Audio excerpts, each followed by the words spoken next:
শ্রমমন্ত্রীর হস্তক্ষেপে টানা 9 মাস বন্ধ থাকার পর পুজোর আগেই খুলছে আগরপাড়া প্রবর্তক জুট মিল।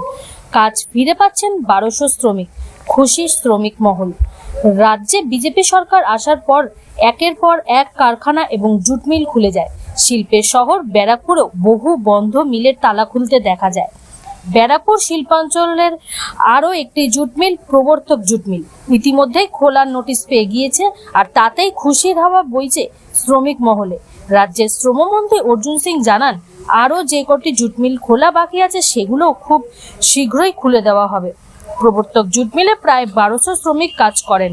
9 মাস পর পুনরায় প্রবর্তক জুট মিল খোলাতে শ্রমিকরা জানিয়েছেন তারা এই কাজে বেজায় খুশি হয়েছেন। প্রবর্তক জুট মিল আর মহাদেব জুট মিল, এই দুটো জুট মিল দীর্ঘদিন ধরে বন্ধ ছিল, প্রায় 9 মাস ধরে। সেটাকে কালকে এগ্রিমেন্ট করানো হয়েছে, কাল থেকে চালু হবে। কত লোক কাজ পাচ্ছে? 1800 আরো দিকে এখানে সব মিলিয়ে 2000 লোক কাজ পাবে। প্রবর্তক 1200-1300 লোক আছে, 800 লোক ওখানে আছে। মহাদেব আছে 2-3টা মিল এখনো বাকি আছে, অনেক দিন ধরে, প্রায় 6 বছর ধরে বন্ধ আছে। নিউ সেন্ট্রাল বাকি আছে, এরকম 2-3টা মিল আরো আছে, চেষ্টা চলছে ওটাও চালু করা যাবে।